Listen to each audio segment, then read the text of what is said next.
Andrés, le estamos pidiendo a los participantes que tomen un minuto o dos para presentarse como quieran y después arrancar con la presentación. Así que te escuchamos. Bien.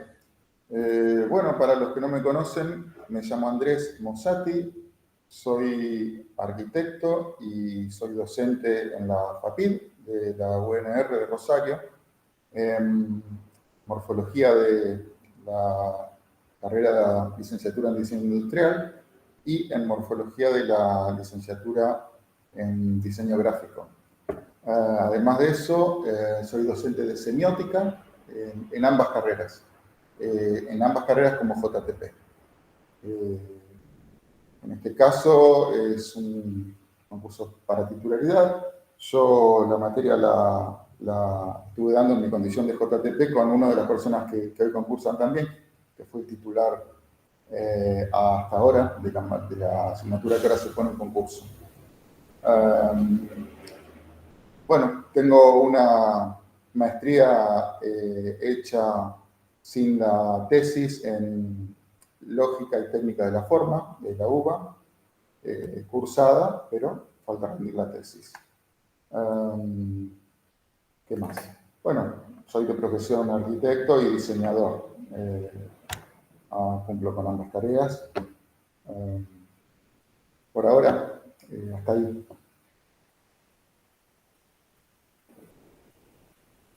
Adelante entonces con tu presentación. Gracias por Bien, vamos con la presentación. Me dicen cuando se esté viendo.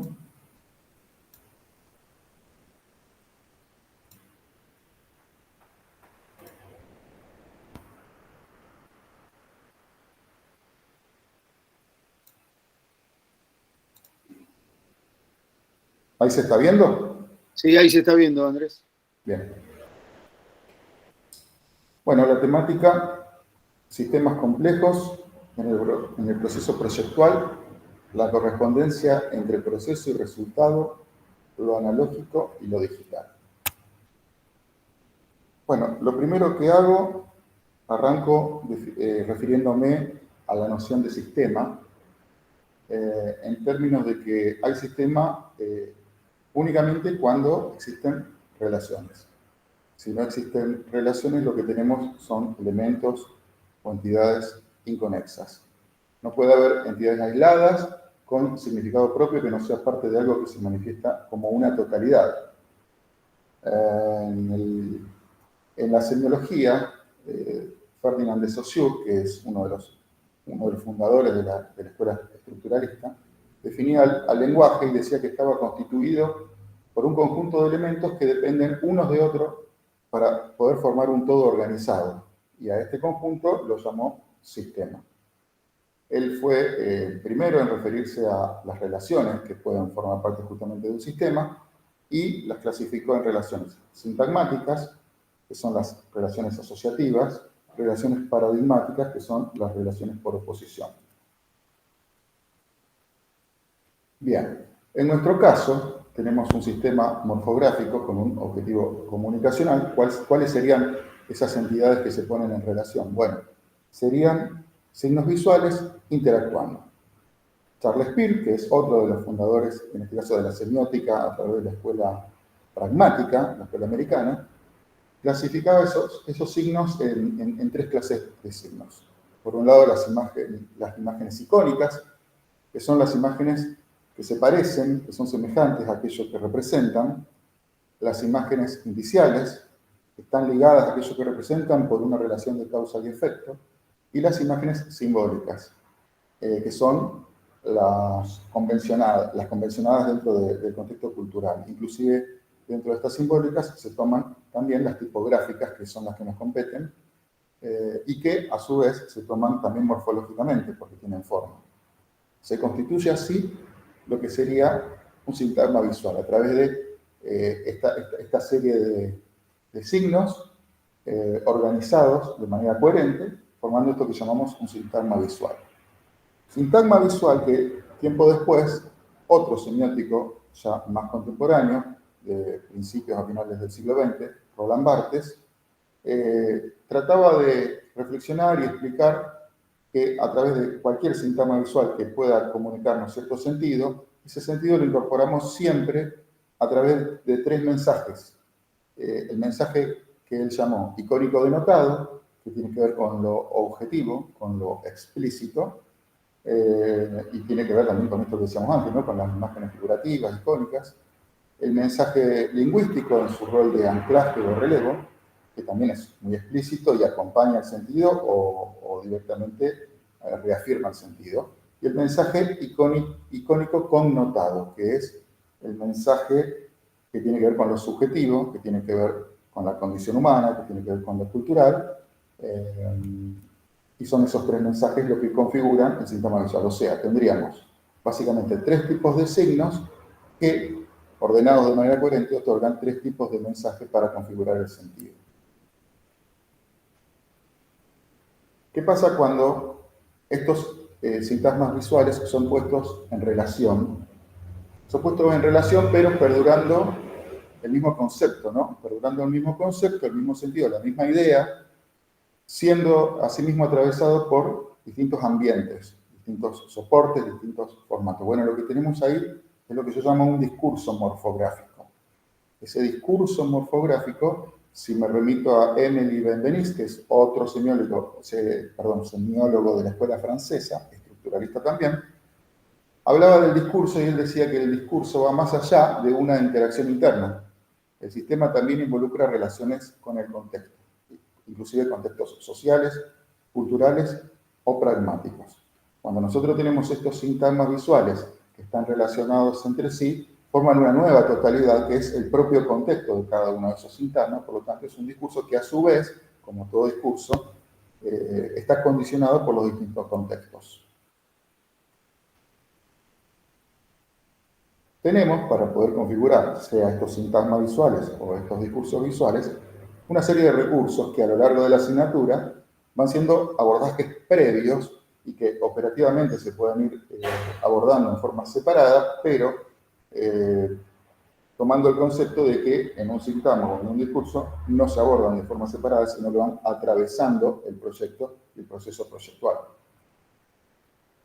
Perdón, no los enumeré, pero tenemos la dialogía como ejemplo, ¿no? Figura-fondo, impulso-percepción, equilibrio-tensión, regular y irregular, figuración, abstracción, todos recursos, y acá detallo uno de ellos, por ejemplo, la dialogía figuración-abstracción, que tiene que ver con lo abstracto y lo concreto. Es un recurso que, por ejemplo, en estos 2 ejemplos, que tienen algo en común, en ambos casos se trata de esquemas de información, esquemas gráficos de información.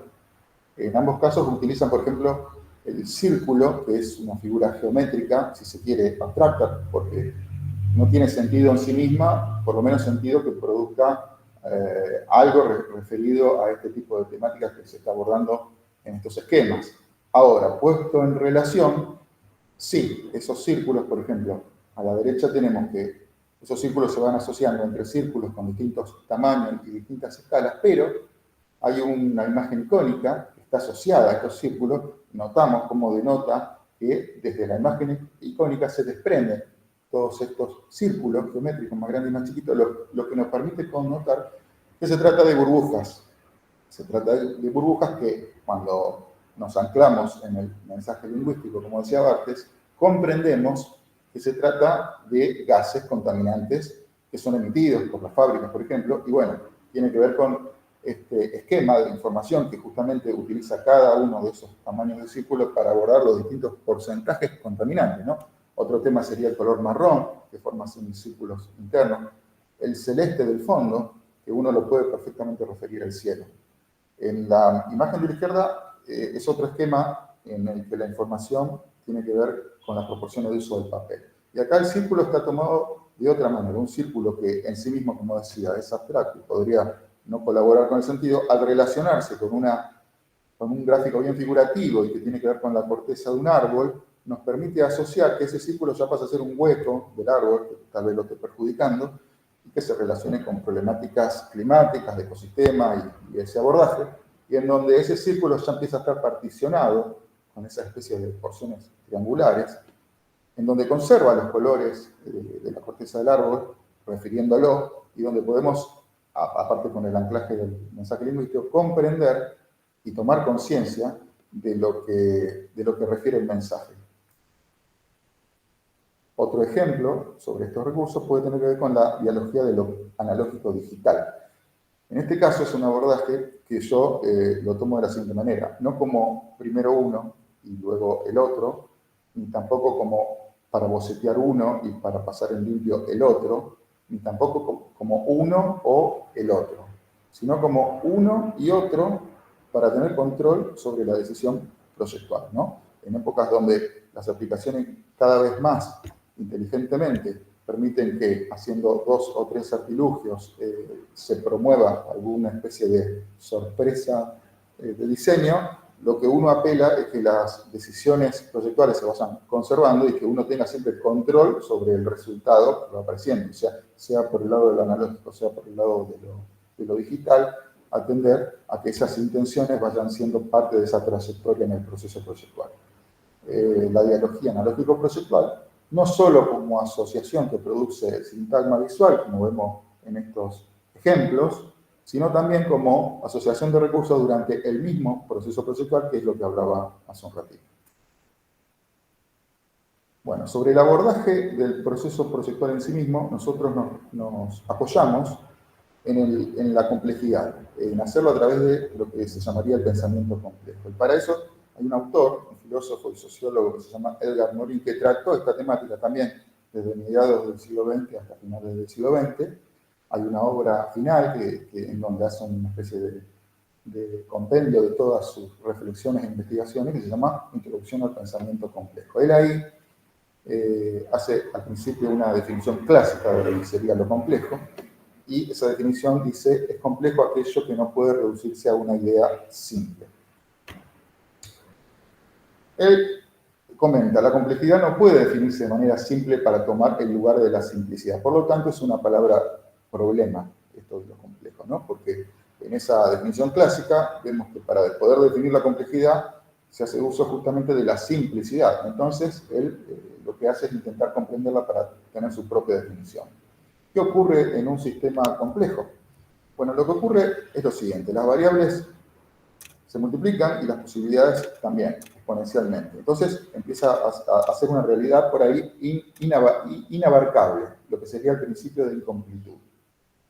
No hay un comportamiento cierto, que configura el principio de incertidumbre.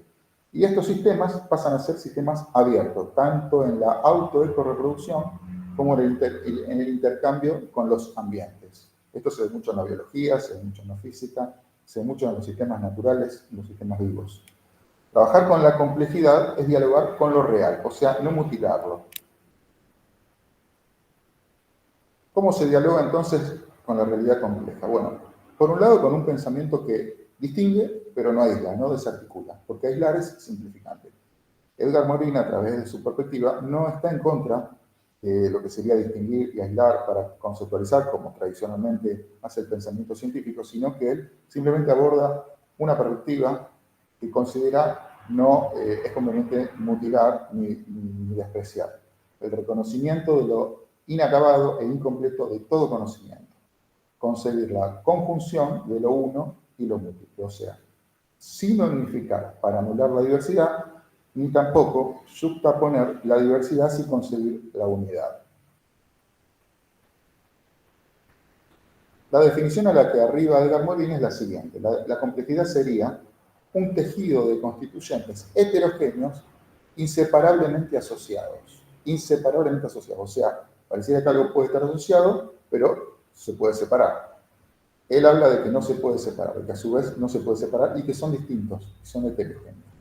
Así podemos tener eventos, acciones, interacciones, retroacciones, determinaciones, inclusive azares.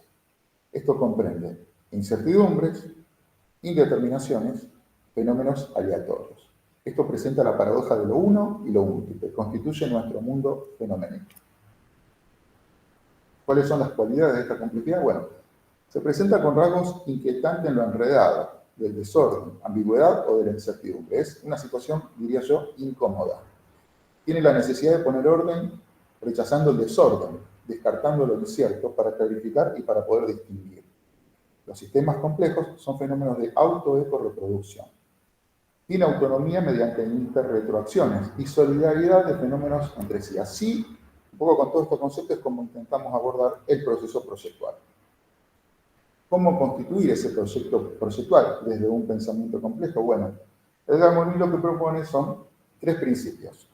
Estos principios son útiles para la definición, pero también para la conjunción y también para la implicación. Y a su vez están ligados entre sí. Pasa como esto que decía, que se definen por separado, se explican por separado, se enumeran y clasifican por separado, pero obviamente actúan atravesándose en todo momento. El primero de esos principios es el principio dialógico, que como lo venía hablando a través de esas dialogías, asocia 2 términos a la vez complementarios y a la vez antagonistas, como pueden ser el lleno y el vacío, la luz y la sombra, lo duro y lo blando, lo tectónico y lo estereotómico, lo recto y lo curvo. El otro principio, el segundo principio, es el que denomina recursividad. El principio recursivo o recurso recursivo. Los productos y los efectos son al mismo tiempo causa y productores de aquello que lo produce. Todo lo que es producto reentra dentro de aquello que lo ha producido en un ciclo autoconstructivo, autoorganizador y autorreproductor. En este caso vemos una línea que mal representa, porque es difícil representar algo que no es lineal y que puede ir para adelante, volver para atrás y volver hacia adelante, pero ya distinto, porque recoge un concepto con una experiencia que trae que antes no tenía. Entonces, esta especie de forma de simbolizar una trayectoria que no es lineal, pero que va pasando de una idea a otra idea para volver a un concepto que a lo mejor anteriormente fue dejado de lado y retomar la idea, pero ya llegando diferente, con una experiencia transitada, produce un hecho diferente desde la misma obra anterior. O sea, como decía esta definición, esto de que reentra en la misma obra para autorreproducirse.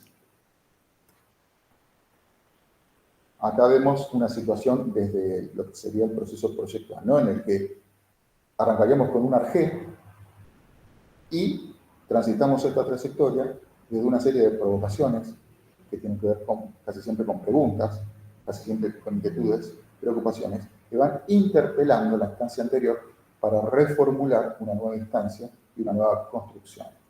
Así terminamos llegando a lo que sería una clausura semántica, que vendría a ser como la situación de corte del proceso proyectual, porque si no, probablemente podría seguir como una semiosis infinita. El arjé. El arjé, que es lo que arranca, ¿no? Como arrancamos el proceso proyectual, y arranca es una manera de decir, porque de alguna manera concebimos al sujeto proyectista como un sujeto poseedor de saberes, experiencias, que pone en juego en el momento en el que aborda determinada temática, determinada inquietud. Este arjé, que sería la idea inicial, es el principio, la primeridad, la idea original. La narrativa o el relato entendido como lo describiera Jerome Brunner en Actos del Significado, donde a través de una fechoría se cambia el orden canónico que genera tensiones entre diversos actantes en búsqueda de intereses opuestos. O sea, la narrativa como aquello que procura tensiones, ¿no? Es decir, en el abordaje semiótico de la narrativa aparecen las tensiones para producir sentido, justamente. A nadie le interesaría una anécdota donde yo le explico que hoy salí de mi casa, fui a pagar los impuestos y volví contento.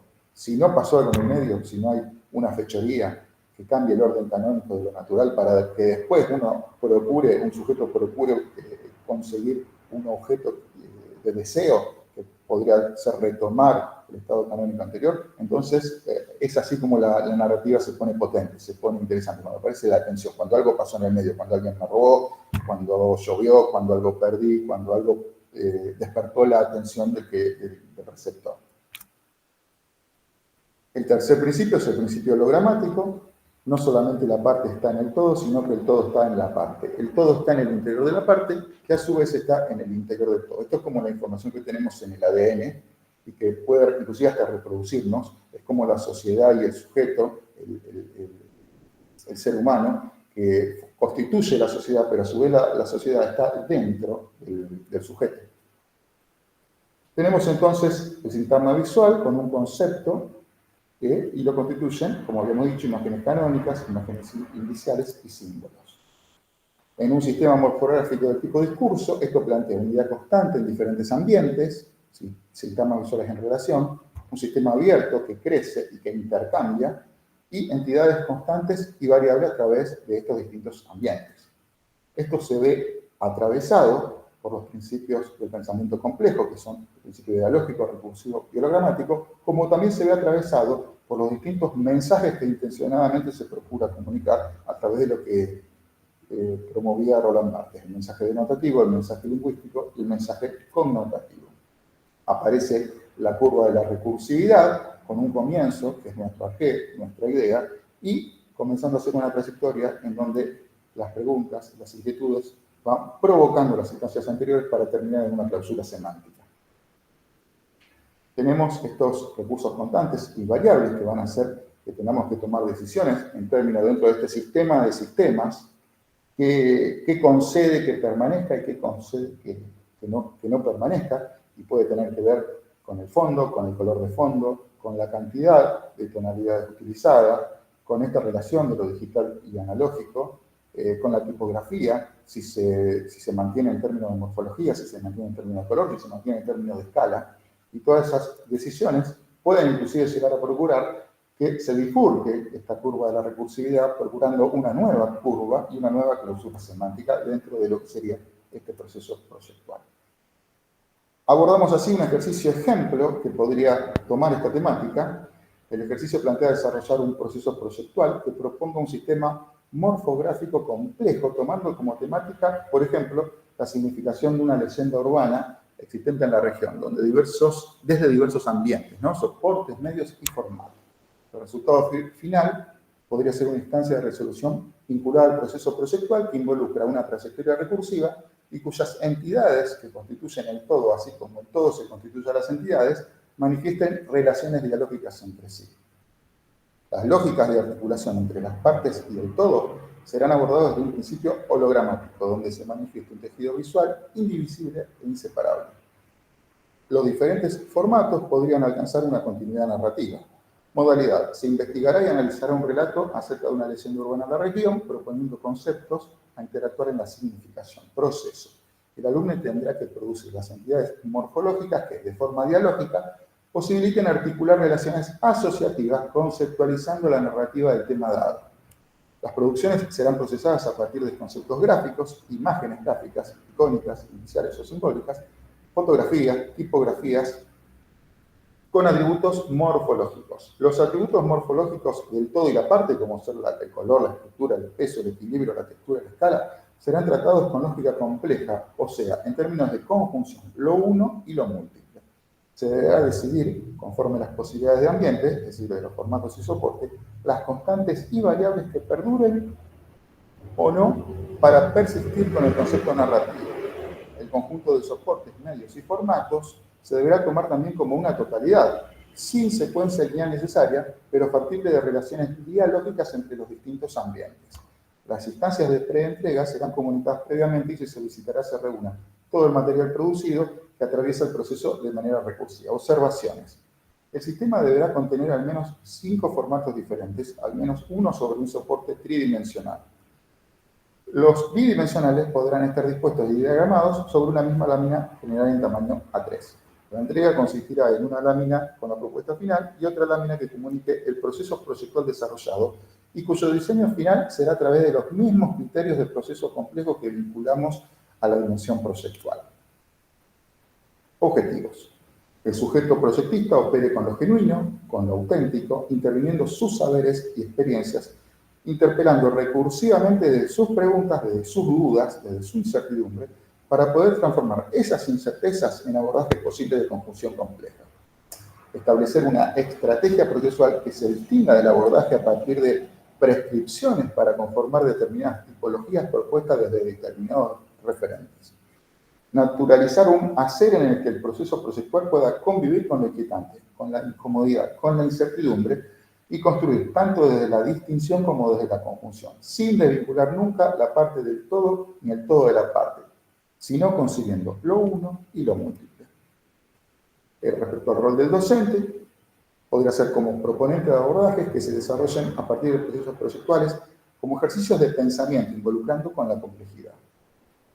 Evaluando el crecimiento del alumno en términos de compromiso con la construcción de ideas que deriven en propuestas comunicativas controladas desde las decisiones de diseño y no desde una sorpresa o de un accidente.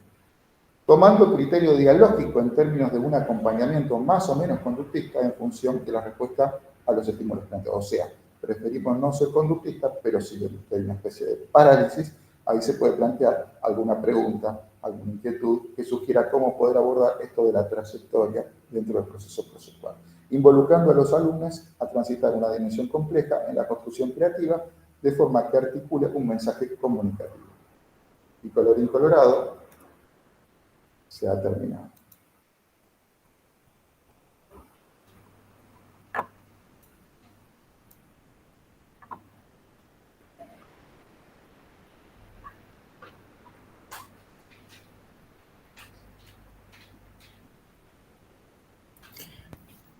Bueno, muchas gracias.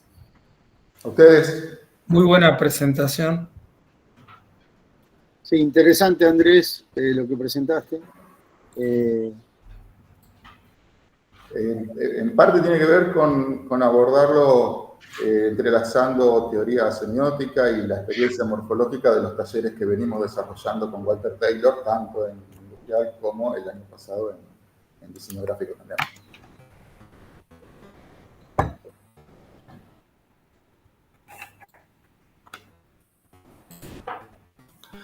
A mí se me venía una pregunta interesante y era, viste que vos describiste todo el trabajo práctico, que sé yo, al final, que era todo como un... ¿Cómo lo ves vos desde la perspectiva de la comunicación? El trabajo práctico, ¿no?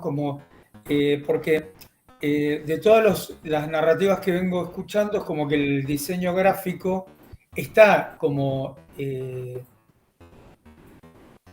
entrecruzado con la comunicación. Sí. Sobre todo, viste esta frase final de lo analógico y lo digital, ¿no? Donde la comunicación, porque no sé si la comunicación es más efectiva en un lado o en otro, pero sí creo como que varía dependiendo del soporte o el contexto, ¿no? También. Sí, por un lado, en el caso del diseño gráfico, las narrativas no solo suelen ser un recurso proyectual, sino que suelen ser un fin en sí mismo. Nosotros, asimismo, desde la morfología, y por ejemplo en primer año, que es un solo cuatrimestre, y se empiezan como a sumergir en el mundo de la morfología, de manera muy preliminar, empezamos con algunas entidades muy simples, el punto, la línea, la superficie, y para poder llevarlo al terreno práctico y que se familiaricen con estas entidades, justamente proponemos que se configuren relatos narrativos, aún no habiendo una narrativa final como objetivo, ¿no? Entonces la narrativa puede ser mucho más abstracta, del tipo la línea que se esconde del punto esperando encontrar otra línea, mientras el punto aparece por sorpresa. Eso es un relato, listo. Ese solo relato da lugar, como arjé, a que esa trayectoria en el proceso procesual empiece a materializar esa idea, que después la matás a preguntas, la matás a provocaciones, y empieza a transformarse, como decíamos antes, yendo y viniendo para, al fin y al cabo, obtener una clausura semántica en donde el resultado morfológico, si se quiere, da lugar a una situación bastante abstracta, pero con una lógica potente, morfológica, y en el que los receptores no van a seguramente apreciar esa narrativa, ni van a saber de dónde provino, que en parte es lo que se propone, pero que no hubiera surgido esa lógica de no ser porque esa narrativa intervino y formó parte para dar lugar a que esa línea se empiece a mover y esa trama se empieza a configurar y uno empieza a decir qué pasa en este espacio, qué pasa en este otro. Esa narrativa incluso se puede modificar en el tiempo, se puede bifurcar, como decíamos antes. Y en términos de lo digital y lo analógico, hay situaciones como la fotografía que tienen que ver con lo analógico, pero también tienen que ver con la digital. Y las fotografías no siempre, a su vez, son tan figurativas. A veces son fotografías muy estratégicas, donde lo que aparece es un resultado a veces esperado, menos esperado, pero que en definitiva son recursos del proceso proyectual. Y como recurso del proceso proyectual entendemos que tienen que obedecer a las intenciones. O sea, lo que en esta época de inteligencia artificial, que derivan resultados muy prontos y con no demasiados recursos intelectuales, lo que proponemos es que el plus desde el lado del proyectista tiene que estar dado en que configure sus propias intenciones y que sean controladas. Entonces, ir a lo digital significa ir a tomar un recurso digital para poder dar respuesta a esa pregunta, a esa provocación que estoy buscando, de una manera en que a lo mejor lo analógico no me está resultando tan útil. Entonces, de esa manera voy y abordo lo digital. Pero hay otras muchas situaciones que tienen que ver con la expresividad y que tienen que ver con la naturalidad y con otras formas de expresión que se acercan mucho más a lo analógico. Y ahí lo digital puede llegar a parecer frío, puede parecer ajeno, foráneo. Entonces, esto tiene que ver con dar respuesta a las intencionalidades, más allá de un resultado final que hoy casi siempre lo vemos en formato digital, inclusive digitalizando lo analógico, y que también tiene que ver con lo operativo, lo logístico, los recursos tecnológicos, y eso ya supongo que lo aborda mucho más en el taller de diseño, pero en nuestro caso, que es lo morfológico, le damos una mirada mucho más desde el proceso proyectual mismo. Bueno, gracias. No sé si alguien quiere hacer otro comentario. Tengo una pregunta Bueno. que tiene que ver sobre el tema de los recursos humanos, ¿no? Suponiendo que vos fueras el titular, tu planteo en la clase de hoy es muy interesante porque combinás dos campos del conocimiento que vos estás hoy activo y construyendo ese conocimiento que tiene que ver con la semiótica y la morfología, ¿no? Y entonces yo digo, qué interesante el enfoque uniendo esos dos campos del conocimiento, pero ¿cómo te imaginas tu rol de titular para que después el equipo de trabajo que te acompañe pueda también trabajar en esas dos dimensiones? Porque quizás el equipo no tiene tu trayectoria en la producción del conocimiento de la semiótica. Entonces, ¿cómo lo visualizas? Interesante. Sí. A ver, la semiótica, y esto es algo que en semiótica decimos mucho, no la concebimos como una especie de herramienta, herramienta entendida como un instrumento ajeno a mí, que voy y busco cuando lo necesito y lo guardo cuando no lo necesito, como podría ser, qué sé yo, un lápiz. La semiótica la concebimos más como una dimensión, como una perspectiva, como esto de visualizar signos en todos los lugares y que producen sentidos, ¿no? Que producen sentidos permanentemente. Entonces, la idea tiene que ver, y por eso yo cito a dos o tres semióticos que plantean dos conceptos muy contundentes dentro de la semiótica, como sea la clasificación de los signos y los mensajes lingüísticos, que obviamente se promoverían en la cátedra para abordar desde esa transversalidad cada uno de estos proyectos. Como decía hoy, el docente lo considero desde un rol de acompañante, no lo considero una figura desde un lugar de superioridad que contiene un saber y que le tiene que trasladar un saber a un alumno, sino desde una relación más de igualdad en la que acompaña un proceso de búsqueda, de exploración, y en el que va a veces, cuando hace falta, facilitando desde la experiencia y desde sus propios saberes estas situaciones de inquietudes, preguntas, que pueden suscitarse en esas trayectorias que después se sueltan mucho más solas. Sí, yo quería comentar algo, que esto ya es un comentario. La morfología, en sus principios la semiótica fue como una especie de saber, de disciplina que estuvo muy acotado a la morfología, primero desde una dimensión política, ¿no? Porque la semiótica vincula lo público, lo político, la valoración, el juicio, ¿no? Esta cuestión del estamento, del significado está muy bueno, y me parece que la semiótica también nos puede servir para construir entornos en los cuales se arman los posibles talleres de morfología, las cursadas, ¿no?